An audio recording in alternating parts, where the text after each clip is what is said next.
മനുഷ്യരും ലോകവും ചുറ്റുപാടുകളും ഒരുപക്ഷെ നമ്മെ അറിഞ്ഞില്ലെന്നും നമ്മെ മനസ്സിലാക്കിയില്ലെന്നും വന്നേക്കാം.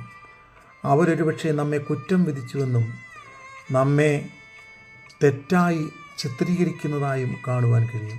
എങ്കിലും ദൈവവചനം പഠിക്കുമ്പോൾ നമ്മെ കാണുന്ന ഒരു കർത്താവ്, നമ്മുടെ ഉള്ള അവസ്ഥ അറിയുന്ന ഒരു ദൈവം നമുക്ക് വേണ്ടി ജീവിച്ചിരിക്കുന്നു. ഉൽപ്പത്തി പുസ്തകം 16-ാം അധ്യായം 13-ാം വാക്യം, എന്നെ കാണുന്നവനെ ഞാനിവിടെയും കണ്ടുവോ.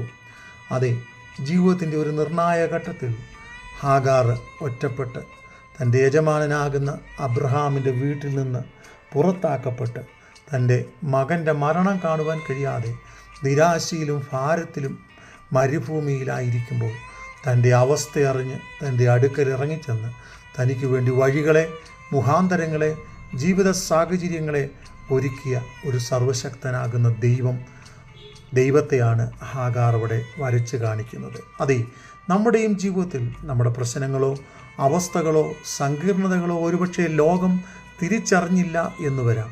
എന്നാൽ ദൈവം നമ്മെ കാണുകയും അറിയുകയും ചെയ്യുന്നു.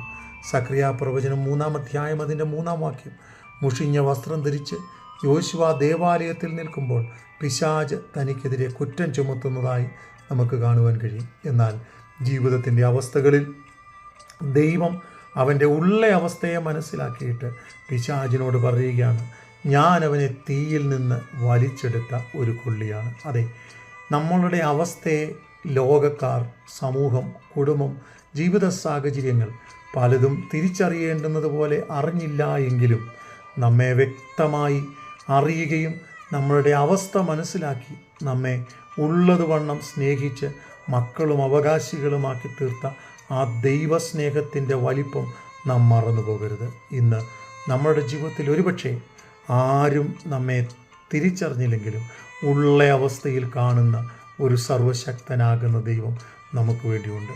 ജീവിതത്തിൽ ഒറ്റപ്പെടലുകളിലൂടെ, സങ്കീർണതകളിലൂടെ, ദുഃഖങ്ങളിലൂടെ, രോഗങ്ങളിലൂടെ കടന്നു പോകുന്നവർ എന്നെ ശ്രദ്ധിക്കുന്നെങ്കിൽ നിങ്ങളുടെ ഉള്ള അവസ്ഥ ദൈവത്തോട് തുറന്നു പറ.